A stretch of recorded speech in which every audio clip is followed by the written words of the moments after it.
जय हिंद साथियों, स्वागत करता हूं आपका मैं अपने यूट्यूब चैनल स्टडी अड्डा के जीके के चैनल पर। साथियों, आज मैं आपके लिए हिंदी के महत्वपूर्ण क्वेश्चन लेकर आया हूं। आज के क्वेश्चन आपके एसएससी जीडी के लिए गोल्डन पीर्सन होने वाले हैं, तो वीडियो को पूरा ध्यान से जरूर देखना होगा आपको। आप इन क्वेश्चनों के माध्यम से जज कर सकते हो कि आपकी तैयारी क्या हो चुकी है। तो आपको इन 20 क्वेश्चनों में से कम 18 क्वेश्चनों का जवाब सही देना होगा। तो बने रहिए वीडियो के अंत तक, सोचिएगा, समझिएगा और प्रश्नों को बताइएगा। तो आपका पहला क्वेश्चन आपकी स्क्रीन पर आ चुका है। तो आपका पहला क्वेश्चन है, हरि मोहन अपनी बहन को पुस्तक देता है, वाक्य में रेखांकित पद में कौन सा कारक है। तो आपके जो रेखांकित पद है वह होगा आपका को। तो बताना होगा इसमें कौन सा कारक है, कर्म कारक है, संप्रदान कारक है, संबंध कारक है या अधिकरण कारक है। तो बताइएगा। हरि मोहन अपनी बहन को पुस्तक देता है। पुस्तक किसे देता है? अपनी बहन को देता है ना। पुस्तक तो किसे देता है? बहन को देता है। तो जो प्रभाव पड़ रहा है वह किस पर पड़ रहा है? कर्म पर पड़ रहा है। तो इसमें क्या हो जाएगा? आपका कर्म कारक हो जाता है। तो ए विकल्प को चुनने वाले बच्चों का जवाब बिल्कुल सही जवाब हो जाएगा। इसमें आपका कर्म कारक हो जाएगा। तो कारक बात कर लें तो कारक कितने होते हैं? कारक लगभग आपके 8 होते हैं। कर्म कारक में जो विभक्ति होती है वह आपकी क्या होती है? को होती है। कर्ता कारक में क्या होती है? ने होती है। और संप्रदान में क्या हो जाएगी? संप्रदान में आपकी से हो जाएगी। और जिसमें संबंध का भाव बताया जाए, का, की, नानी, ने। और अधिकरण में जो विभक्ति होती है वह आपकी में और पर होती है। तो इन बातों को भी आपको ध्यान में रखना होगा। महत्वपूर्ण बातें थी आपकी ये कर्म, और आपको रिवीजन करते ही रहना होगा। बार बार रिवीजन करने से ही आपकी हिंदी बहुत अच्छी हो जाएगी। आपका अगला क्वेश्चन है, क्या आप घर भी जाएंगे? क्या आप घर भी जाएंगे वाक्य में रेखांकित पद है। तो आपसे क्वेश्चन में पूछा है क्या आप। तो इसमें जो रेखांकित पद है वह है आप। क्या है? वह है आप। क्या आप घर जाएंगे संज्ञा है, विशेषण है, सर्वनाम है या क्रिया में है। तो इसमें जो आपका रेखांकित पद है, पीडीएफ बनाने में थोड़ी सी दिक्कत हो गई थी। तो इसमें आप जो है वह आपका रेखांकित पद है। तो सोचिएगा, समझिएगा, आप इसमें क्या है। तो आप इसमें क्या है बताइएगा। तो इसमें आप क्या हो जाता है? आप इसमें सर्वनाम हो जाता है। क्या हो जाता है? क्या आप घर जाओगे, आप क्या बता रहा है? स्वयं को बता रहा है। तो इसमें आपका सर्वनाम हो जाता है। सर्वनाम आपके जो होते हैं वे हिंदी में आपके 11 सर्वनाम होते हैं। और सर्वनामों को 6 भागों में बांटा गया है। सर्वनामों को कितने भागों में बांटा गया है? 6 भागों में बांटा गया है। आप ध्यान में रखिएगा। पहला आपका हो जाता है पुरुषवाचक, दूसरा हो जाता है निजवाचक, तीसरा हो जाता है निश्चितवाचक, चौथा हो जाता है निश्चितवाचक, पांचवा हो जाता है संबंधवाचक और छठा हो जाता है आपका प्रश्नवाचक। तो सर्वनामों को आपको 6 भागों में बांटा गया है। इस बात का भी आपको पता ही होना चाहिए। आपका अगला क्वेश्चन है, वह बहुत धार्मिक व्यक्ति है वाक्य में रेखांकित पद है। संज्ञा है, सर्वनाम है, क्रिया है या विशेषण है। तो सोचिएगा, समझिएगा और बताइएगा। वह बहुत धार्मिक व्यक्ति है। इस वाक्य में जो रेखांकित पद आपको दिया गया है वह आपका क्या है। तो बहुत को आपको बताना होगा। बहुत आपकी संज्ञा है, सर्वनाम है, क्रिया है या विशेषण है। तो ऑप्शन आपके सामने शो हो चुके हैं। सोचिएगा, समझिएगा और कमेंट बॉक्स में इसका जवाब बताइएगा। तो बहुत क्या है? बहुत ने क्या बताई है? यहाँ पर आपकी विशेषता बताई है। तो क्या हो जाता है? विशेषण हो जाता है। जो पद सर्वनाम और क्रिया संज्ञा की जो विशेषता बताते हैं उन पदों को हम क्या कहते हैं? उन्हें हम विशेषण कहते हैं। तो बहुत क्या है? बहुत धार्मिक है। यहाँ पर आपको विशेषता बताई जा रही है। तो यहाँ क्या हो जाएगा? बहुत आपका विशेषण हो जाता है। तो डी विकल्प जिन बच्चों ने भी चुना था वह बिल्कुल सही चुना था। विकल्प डी को चुनने वाले बच्चों का जवाब बिल्कुल ही सही जवाब हो जाता है। आपका अगला क्वेश्चन है, निम्नलिखित में से तद्भव शब्द छांटिए। आपको तद्भव शब्द छांटना होगा। विकल्प आपके सामने शो हो चुके हैं। सोचिएगा, समझिएगा। इनमें से आपको तद्भव शब्द बताना होगा। आपका तद्भव शब्द इनमें से कौन सा हो जाएगा। तो बताइएगा, तद्भव शब्द इनमें से कौन सा हो जाता है। तो जो बच्चे विकल्प ए की ओर जा रहे हैं यानी कपूर की ओर जा रहे हैं वे बिल्कुल सही जा रहे हैं। तो कपूर को चुनने वाले बच्चों का जवाब बिल्कुल करेक्ट जवाब हो जाएगा। ज़्यादा क्वेश्चन पूछा जाता है, देवता शब्द का पर्यायवाची शब्द नहीं है सुर, अमर, देव या सुधाकर। तो बताइएगा, इनमें से सोचिएगा, समझिएगा और जज कीजिएगा कि ये देवता शब्द का जो आपका पर्यायवाची शब्द है इनमें से कौन सा देवता शब्द का पर्यायवाची शब्द नहीं दिया है। तो बताइएगा जल्दी से जल्दी। बहुत इंपॉर्टेंट क्वेश्चन है। बताइएगा, देवता शब्द का पर्यायवाची शब्द कौन सा नहीं है। तो सुधाकर आपका देवता शब्द का पर्यायवाची शब्द नहीं है। तो जो बच्चे विकल्प डी की ओर जा रहे थे या विकल्प डी को लगाने में आपको कोई भी दिक्कत नहीं होगी। तो आपका अगला क्वेश्चन है, बहुत दिनों बाद देखना अर्थ के लिए मुहावरा है। बहुत दिनों के बाद देखना अर्थ के लिए मुहावरा है। कोसों दूर होना, गुदड़ी का लाल होना, ईद का चांद होना या अब तब होना। बताइएगा, बहुत दिनों बाद देखना, इस मुहावरे का सही अर्थ क्या हो जाएगा? तो क्या हो जाएगा? ईद का चांद होना। कहते हैं ना कि भाई तू तो ईद का चांद हो गया, तो क्या हो गया? सी विकल्प इसमें आपका सही जवाब होगा। तो सी विकल्प बिल्कुल करेक्ट जवाब हो जाता है। आपका अगला क्वेश्चन है, धोबी का कुत्ता न घर का न घाट का। लो कुत्ती का अर्थ है धोबी का कुत्ता, न घर का न घाट का। तो बताइएगा इसका सही जवाब क्या हो जाएगा? चार विकल्प आपके सामने शो हो चुके हैं, सोचिएगा समझिएगा और बताइएगा। धोबी का कुत्ता, न घर का न घाट का। बताइएगा इसका आपका सही जवाब क्या हो जाता है? तो इसका आपका सही जवाब हो जाता है कहीं ठोर ठिकाना न होना। कहीं ठोर ठिकाना न होना, धोबी का कुत्ता, न घर का न घाट का। इसका आपका डी विकल्प बिल्कुल करेक्ट जवाब होगा। तो जो बच्चे विकल्प डी की ओर जा रहे थे वे बिल्कुल सही जा रहे थे। क्या जा रहे थे? कहीं ढोर ठिकाना न होना, यानी विकल्प डी को चुनने वाले बच्चों का जवाब बिल्कुल करेक्ट जवाब होगा। तो आपको इसमें अशुद्ध वाक्य को छांटना है।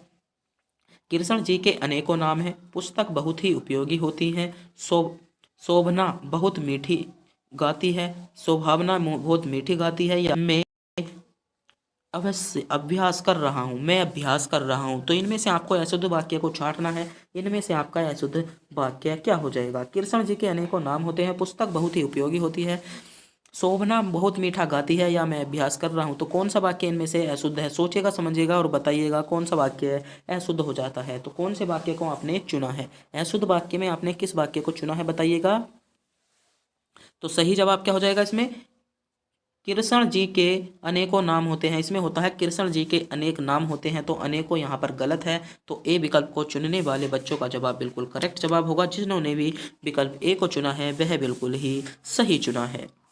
आपका अगला क्वेश्चन है, सद्भावना शब्द में समास है। ऑप्शन है अव्ययीभाव समास, तत्पुरुष समास, कर्मधारय समास या द्विगु समास। तो बताइएगा सद्भावना शब्द में आपका कौन सा समास हो जाता है? महत्वपूर्ण क्वेश्चन है, बहुत ज़्यादा इंपॉर्टेंट होने वाला है आपके लिए यह प्रश्न। बताइएगा सद्भावना समास में सद्भावना जो शब्द है उसमें आपका कौन सा समास हो जाएगा? तो सद्भावना तो कौन सा समास हो जाता है?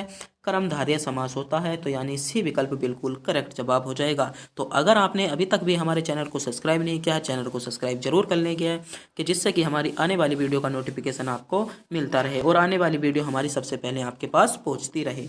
आपका अगला क्वेश्चन है, मुदित मनोहर मानस देखा। पंक्ति में अलंकार है, यमक अलंकार, अनुप्रास अलंकार, उपमा अलंकार या रूपक अलंकार। तो बताइएगा, पंक्ति भी आपके सामने है, विकल्प भी आपके सामने है और उत्तर भी आपके सामने है। बताना भी आपको ही है, सब काम आपके सामने ही है। तो जल्दी से जल्दी कर दीजिएगा, बता दीजिएगा कमेंट बॉक्स में। तो कौन सा अलंकार हो जाएगा? तो यहाँ पर आपका जो अलंकार हो जाता है उपमा अलंकार हो जाता है। क्या हो जाता है? उपमा अलंकार हो जाता है। यानी सी विकल्प की ओर जाने वाले बच्चे बिल्कुल करेक्ट जा रहे थे। आपका अगला क्वेश्चन है, वीर रस का स्थायी भाव होता है रीति, करशोक, क्रोध या उत्साह। तो बताइएगा वीर रस का जो स्थायी भाव होता है वह आपका क्या होता है? महत्वपूर्ण क्वेश्चन है, इंपॉर्टेंट क्वेश्चन है। बताइएगा वीर रस का स्थायी भाव क्या होता है? सोचिएगा समझिएगा और बताइएगा। सोचिएगा, जल्दी से जल्दी बता दीजिएगा कि वीर रस का जो स्थायी भाव होता है वह आपका क्या होता है? तो क्या होता है वीर रस का स्थायी भाव? तो वीर रस का आपका जो स्थायी भाव होता है वह क्या होता है? वीर रस में हमें क्या होता है? तो वीर रस से हमें क्या मिलता है? उत्साह मिलता है। हमें जब वीर होते हैं बहुत ज़्यादा उत्साह हो जाते हैं। जैसे आपने सोचा होगा किसी वीर की कहानी सुनते हो तो हमें उत्साह उत्पन्न होता है। तो इसमें डी विकल्प को चुनने वाले बच्चे बिल्कुल सही चुन रहे थे। तो डी विकल्प बिल्कुल करेक्ट जवाब होगा। दामिनी दमक रही धन माही, खेल के प्रति जगत फिर नाही। इस पंक्ति में कौन सा छंद है? तो बताइएगा सवैया छंद है, दोहा छंद है, चौपाई छंद है या सोरठा छंद है? दामिनी दमक रही धन माहिनी, खल के प्रति जगथा थिर नाही। बताइएगा पंक्ति में कौन सा छंद है? कौन सा छंद हो जाएगा आपका? कौन सा छंद हो जाता है?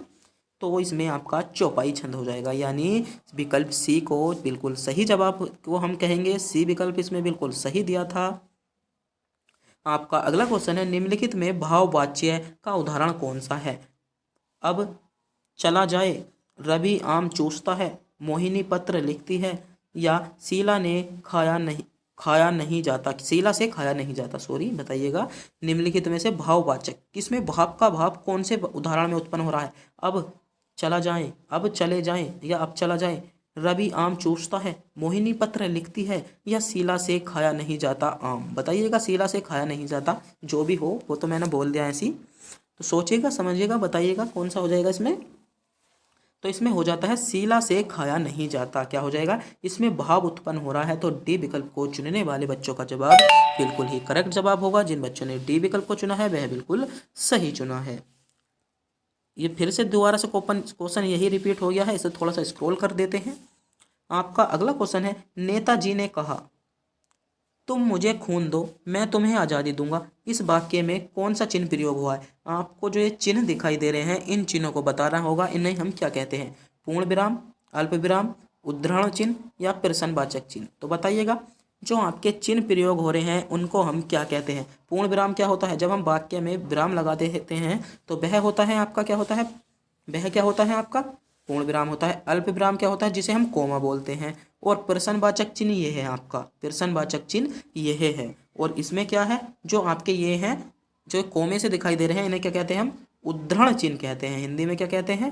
उद्धरण चिन्ह कहते हैं। तो विकल्प सी को चुनने वाले बच्चे बिल्कुल सही चुन रहे थे। जिन बच्चों ने विकल्प सी को चुना है वह बिल्कुल सही सेलेक्ट किया है, तो सी विकल्प आपका करेक्ट जवाब होगा। आपका अगला क्वेश्चन है, वह काम नहीं करता वाक्य में अव्यय है। वह काम नहीं करता, बताइएगा वाक्य में अव्यय क्या हो जाएगा? वह काम नहीं करता, इस वाक्य में अव्यय जो है वह क्या है? तो वह नहीं करता, तो अव्यय क्या हो जाएगा? इसमें काम आपका अव्यय हो जाएगा। यानी विकल्प बी जिन बच्चों ने भी चुना है वह बिल्कुल सही चुना है।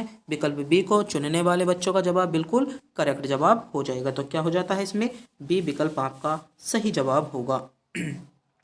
आपका अगला क्वेश्चन है, उर्वशी के रचनाकार हैं जयशंकर प्रसाद, रामधारी सिंह दिनकर, मैथिली शरण गुप्त, महादेवी वर्मा। तो बताइएगा, उर्वशी के रचनाकार कौन हो जाएंगे? बताइएगा, सोचिएगा, समझिएगा, जज कीजिएगा। क्वेश्चन महत्वपूर्ण है आपके लिए, रचना पूछी जा सकती है आपसे भी ये। तो बताइएगा कौन हो जाएंगे? जयशंकर प्रसाद हो जाएंगे, रामधारी सिंह दिनकर हो जाएंगे, मैथिली शरण गुप्त हो जाएंगे, या महादेवी वर्मा हो जाएंगी। तो इसके जो आपके उर्वशी आपकी रचना है उसके जो रचनाकार हो जाते हैं वे आपके कौन हो जाते हैं? तो कौन हो जाएंगे? तो सही जवाब क्या हो जाएगा इसमें आपका? मैथिली शरण। क्या हो जाएगा? गलत, बिल्कुल। मैंने सुना था आपका, सोच रहा था मैं कि आपने मैथिली शरण गुप्त को चुना होगा, मगर जिन्होंने भी विकल्प सी को चुना है वह बिल्कुल सही गलत चुना है। इसमें क्या हो जाएगा? रामधारी सिंह दिनकर इसमें आपका सही जवाब होता है। क्या यहाँ पर अधिकतर बच्चे कंफ्यूज हो जाते हैं, इसीलिए मैंने आपको पहले मैथिली बोला था कि आप सोच रहे होंगे कि हाँ मैथिली शरण गुप्त ही होंगे, मगर क्या होगा इसका? रामधारी सिंह दिनकर हो जाएगा। यानी विकल्प बी बिल्कुल करेक्ट जवाब होगा।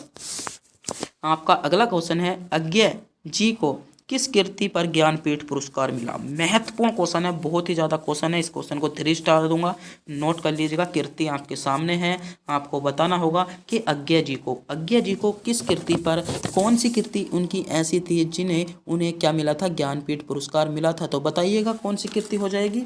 तो कौन सी कृति हो जाती है? कितनी नावों में कितनी बार। कौन सी हो जाएगी? कितनी नावों में कितनी बार। यानी विकल्प डी को चुनने वाले बच्चों का जवाब बिल्कुल ही करेक्ट जवाब हो जाएगा। और आज की वीडियो का क्या था? ये आज की वीडियो का अंतिम क्वेश्चन आपके सामने आ चुका था। तो अगर आपको भी वीडियो अच्छी लगी हो तो वीडियो को लाइक और चैनल को सब्सक्राइब जरूर कर दीजिएगा, जिससे कि हमारी आने वाली वीडियो का नोटिफिकेशन आपको मिलता रहे और आने वाली वीडियो आपको तुरंत मिलती रहे। तो तब तक के लिए मिलते हैं अगली वीडियो में।